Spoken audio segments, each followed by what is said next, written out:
তবে সীমা লঙ্ঘন করলে উপায় নাই, কিন্তু মুহাম্মদের উম্মত হইল কাম হবে না, বিল্ডিং থুইয়া জঙ্গলে পালাইতে হইব। সীমা লঙ্ঘন করলে কিন্তু আর ছাড় নাই, মরার আগেই সাইজ। দুইটা অন্যায় আছে, করলেই মরার আগে বিচার শুরু। কয়টা অন্যায়? এক অন্যায়ের নাম জুলুম। কি? যারা জুলুম করেন, খালি আওয়ামী লীগ বিএমপির জিকির কইরেন না, আপনি মাইয়া ভোলার সাথে বাপ হইয়া কি জুলুম করেন হিসাব।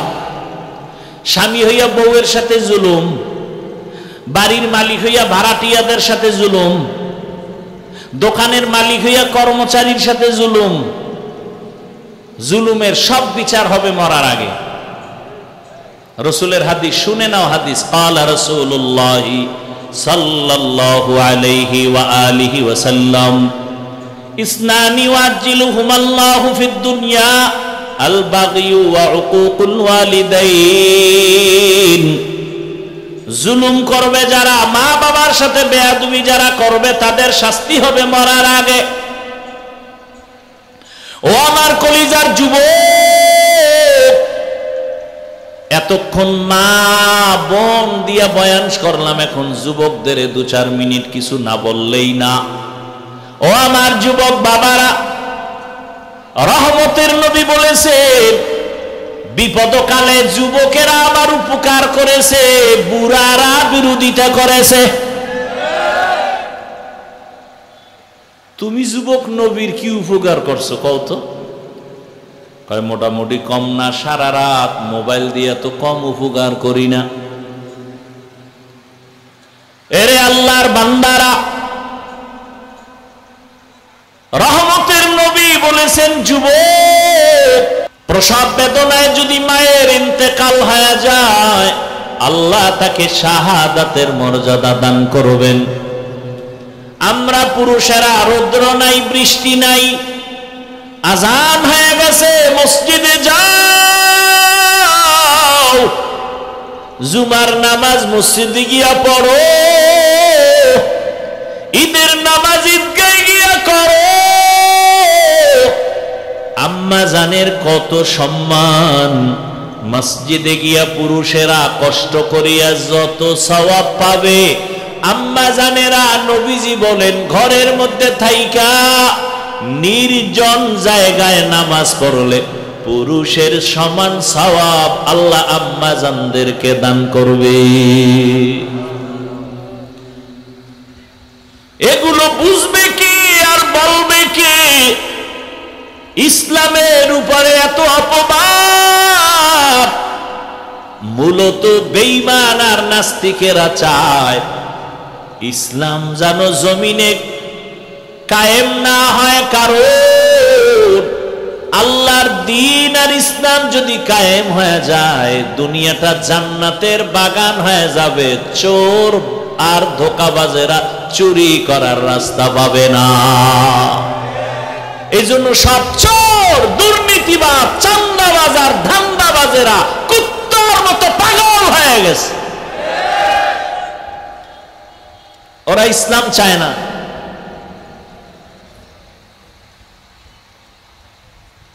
কারণ ওরা জানে ইসলামই শান্তি দিতে পারে, জানার পরে ওরা মানবে না। কেন? মানলে ওদের চান্দাবাজি ধান্দাবাজি বন্ধ হয়ে যাবে। রহমতের নবী এসে কন্যাদেরকে সম্মান বাড়ায় দিলেন। এরে পর্দার আড়ালের আম্মা জান, কিয়ামতের ময়দান যেদিন কায়েম হয়ে যাবে, এই জমিনটা হবে কিয়ামতের মাঠ।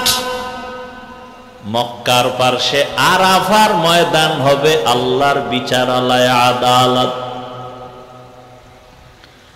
হাসরের ময়দানে সব মানুষগুলো উলঙ্গ দাঁড়াবে, জমিনটা থাকবে সমতল। ওই দিন আমার আল্লাহ যদি ডেকে বলেন, আজ এমন একজন ব্যক্তি দাঁড়াও যে আমার প্রিয় হাবিবের হাতে প্রথম কালেমা পড়েছো প্রথম ব্যক্তিকে দাঁড়াও আমি আজ পুরস্কার দিব। ভালো করে জানো, কোটি কোটি কোটি মানুষের মাঝে সেদিন কোন পুরুষ দাঁড়াবার সাহস হবে না।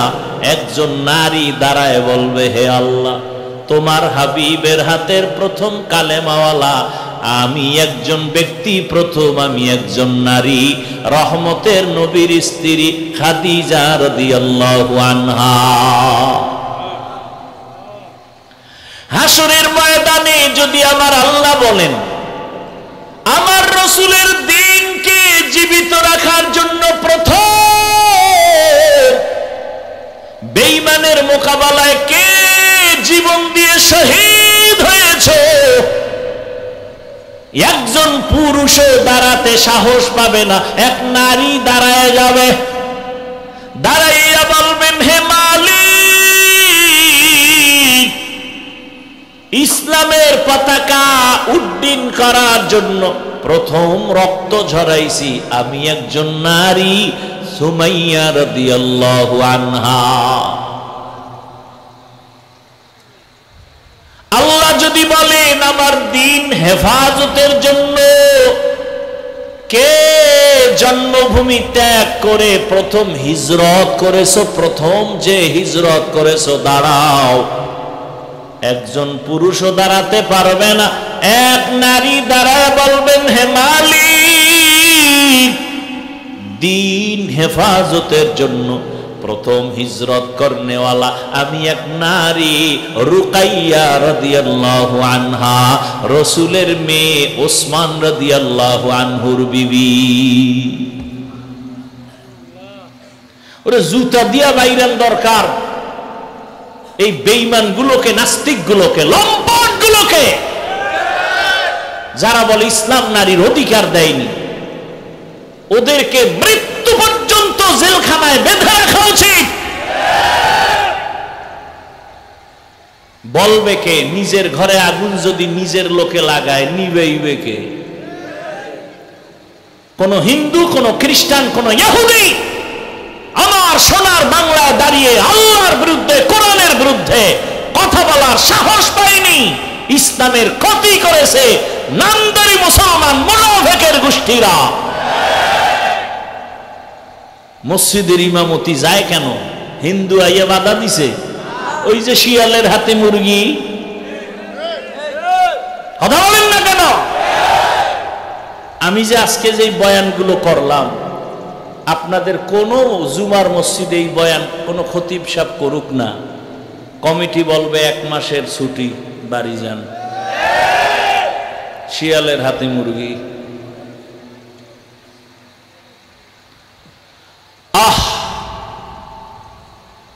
ফিলিস্তিনের মুসলমানের করুণ পরিণতি, অপেক্ষায় থাকো জাতি। তুমি যে ভালো, কিসের ভালো? যে আকাম করো, সুদ ছাড়া ব্যবসা চলে না, লোন না উঠাইলে দোকান চলে না, হ্যাঁ,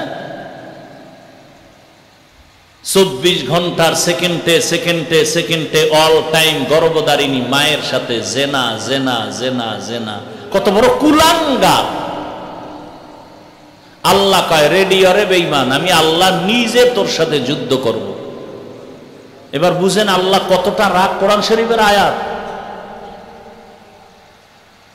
সুদের সাথে যারা জড়িত ওদের নামাজ হবে না, রোজা হবে না, তেলাওয়াত হবে না, হজ হবে না, দান সদকা কবুল হবে না, কোন জীবনে একটা মোনাজাতও কবুল হবে না। মায়ের সাথে জিনা করে, ও তো কুলাঙ্গা, ওর মোনাজাত কবুল হবে কেন? সূরা বাকারা 275 নম্বর আয়াত খুলেন। সুদের ব্যাপারে কত কঠিন কথা আল্লাহ বলেছেন এখানে। অথচ কারো কাছে গিয়ে আপনার এলাকার বড় লোকের কোনো গরিব যদি কয়, ভাই সামনে কোরবানি আইতেছে, আমি তো আর কোরবানি দিতে পারবো না, ফরজও না অজীব না, তো মুরগি কিনা বাচ্চারে খাওয়ামু, আমারে 500 টাকা ধার দেন। বড় লোকের গোষ্ঠী বল, খবরদার, এই দরজা আইসো কেন, দৌড় দে। আর যদি কয় সুদে দেন, কয় লাখ নিবি? ঠিক নি? কয় লাখ নিবি? আয় ডাইকে ডাইকে দেয়, আয় কত লাগবে নে। হা, শান্তি আসবে কিভাবে? ওই যে একটু আগে বলছি না, ঠাডা ভরা দরকার ঘুমের ভিতরে, শুধু মোহাম্মদের উম্মত হইয়া বাইসে গেলাম। তবে সীমা লঙ্ঘন করলে উপায় নাই, কিন্তু মোহাম্মদের উম্মত হইল কাম হবে না, বিল্ডিং থুইয়া জঙ্গলে পালাই তৈব। সীমা লঙ্ঘন করলে কিন্তু আর ছাড় নাই, মরার আগেই সাইজ। দুইটা অন্যায় আছে, করলেই মরার আগে বিচার শুরু। কয়টা অন্যায়? এক অন্যায়ের নাম জুলুম। কি? যারা জুলুম করেন, খালি আওয়ামী লীগ বিএমপির জিকির কইরেন না, আপনি মাইয়া ভোলার সাথে বাপ হইয়া কি জুলুম করেন হিসাব। স্বামী হইয়া বউয়ের সাথে জুলুম, বাড়ির মালিক হইয়া ভাড়াটিয়াদের সাথে জুলুম, দোকানের মালিক হইয়া কর্মচারীর সাথে জুলুম। জুলুমের সব বিচার হবে মরার আগে। রাসূলের হাদিস শুনে নাও, হাদিস ক্বালা রাসূলুল্লাহ সাল্লাল্লাহু আলাইহি ওয়া আলিহি ওয়া সাল্লাম ইসনানি ওয়াজিলুহুমাল্লাহু ফিদ দুনিয়া আল বাগয়ু ওয়া উকুকুল ওয়ালিদাইন। জুলুম করবে যারা, মা বাবার সাথে বেয়াদবি যারা করবে, তাদের শাস্তি হবে মরার আগে। ও আমার কলিজার যুবক, এতক্ষণ মা বোন দিয়া বয়ান করলাম, এখন যুবকদের 2-4 মিনিট কিছু না বললেই না। ও আমার যুবক বাবারা, রহমতের নবী বলেছে, বিপদকালে যুবকেরা আমার উপকার করেছে, বুড়ারা বিরোধিতা করেছে। তুমি যুবক নবীর কি উপকার করছো কও তো? কয় মোটামুটি কম না, সারা রাত মোবাইল দিয়ে তো কম উপকার করি না। এরে আল্লাহর বান্দারা, রহমতের নবী বলেছেন যুবক আমার উপকার করেছে। যৌবন কালের ইবাদত আল্লাহর কাছে বড় দামি। এই যে এতক্ষণ আমি বয়ান শুনাইছি, একবারও কিন্তু বলি নাই আমার মতো হুজুর হও, আমার মতো স্কুল বাদ দিয়া মাদ্রাসায় যাও। বরং আমি বলি সব জায়গায়, হুজুর হইও না, হইও না, হইও না। যে হুজুর হইছে এটি শেষ করা যায় না। হুজুর এত বেশি হয়ে গেছে, আর হুজুর লাগবে না। আমার দেশে হুজুরের অভাব নাই, আমার দেশে এখন অভাব হলো আদর্শ ডাক্তার নাই, আদর্শবান ইঞ্জিনিয়ার নাই, আদর্শবান প্রফেসর নাই, আদর্শবান ডিসি, আদর্শবান এসপি, আদর্শবান ওসি দরকার। আমার দেশের ওসি ডিসি এসপি যদি আদর্শবান হইতো, বয়ান চলতো, কোনো অনুমতি নেওয়ার প্রয়োজন হতো না। বয়ান চলতো ময়দানে, কোনো বেয়াদব আলেমের সাথে বেয়াদবি করার সাহস পেত না।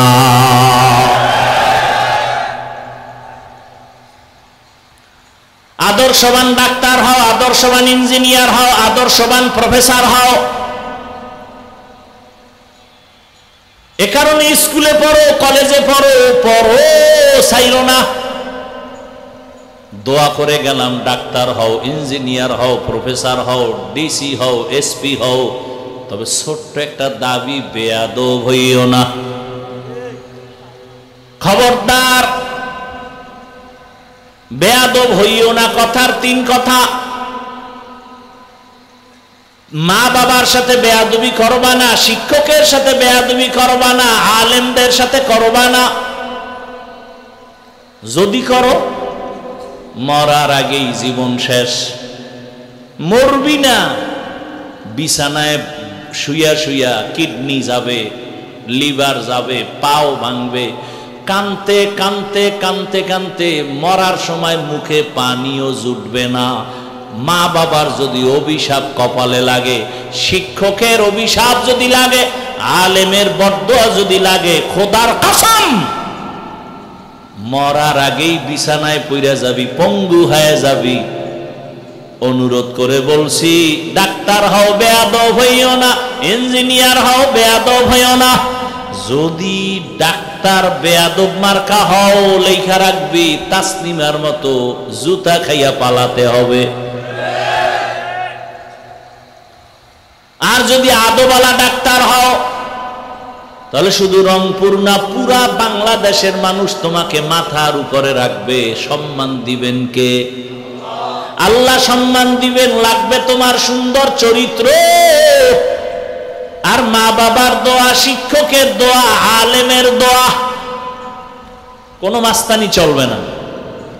কবি নজরুলের গল্প করো, তোমার মতো সারা রাত যদি মোবাইলে গুনাহ করত, কোনোদিন কবি নজরুল হতে পারত না।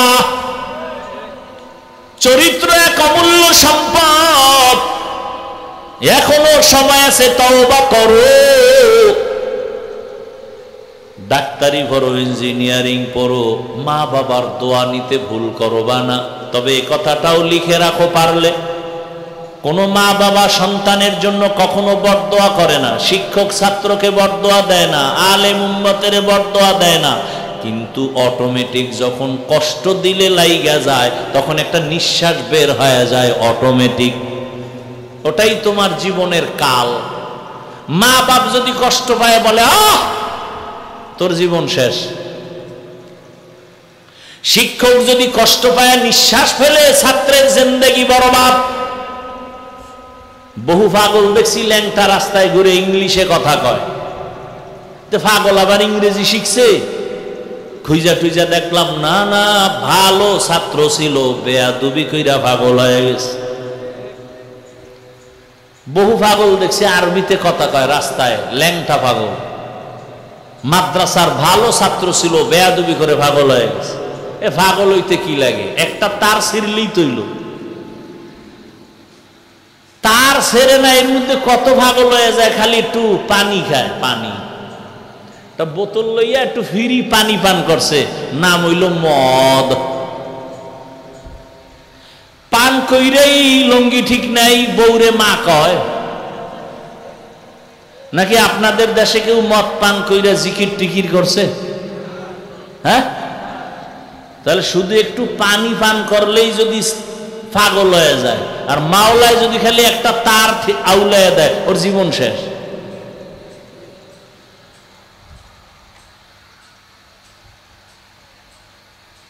আল্লাহ হেদায়েত দান করুন।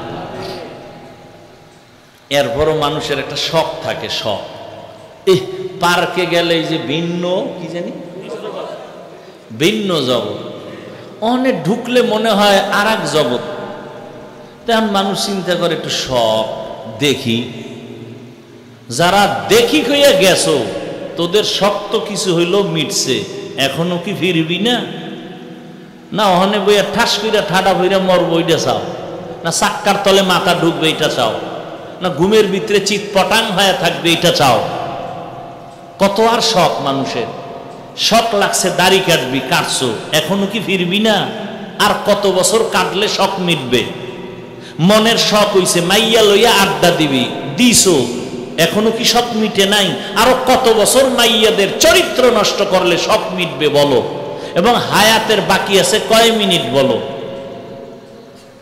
গাড়ির নিচে যুবকের লাশ, পানির মধ্যে যুবকের লাশ, করোনায় যুবকের লাশ, শখ মিটাইতে গিয়া আর কত? চাইলে তো আমিও তোমার মতো প্যান্ট শার্ট টাই লাগায়া দাড়ি কাইটা রাস্তায় মাস্তানি করতে পারতাম, কেউ বাধা দিত না তো। অথচ আমি নিজে টুপি ফালাই না, তোমার পাও ধরে ধরে বলি তুমিও রসুলের আদর্শের লাইনে যাও।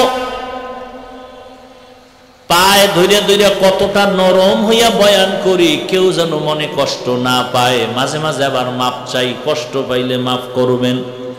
এতটা নরম হইয়া বয়ান করি একমাত্র কারণ আমিও যদি নামাজ বাদ দিয়া চলি, কেউ বাধা দিত না। কিন্তু না, এত গালি এত কিছুর পরেও কেন টুপি ফালাই না, নামাজ ছাড়ি না, বেপরদায় চলি না?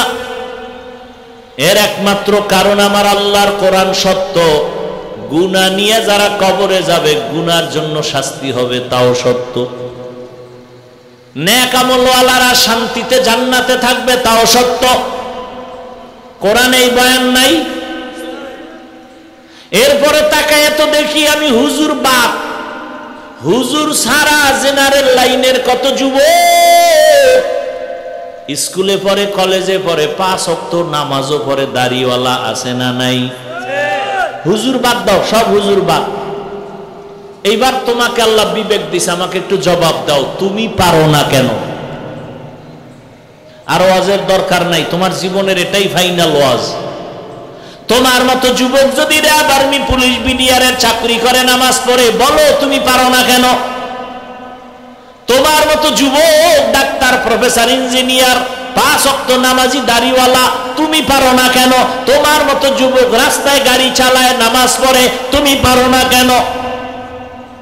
তোমার মতো যুবক নদীর মধ্যে মাছ ধরে, নৌকায় বৈশা নামাজ আদায় করে, বলো বাবা তুমি পারো না কেন? বালিশে মাথা লাগায় নিজেরে প্রশ্ন করিও যে আমার মতো যুবক জেনারেল লাইনে থাইকে যদি নামাজ পড়ে আমি পারি না কেন? অবশ্যই আমার কপালে কারো অভিশাপ লাগছে।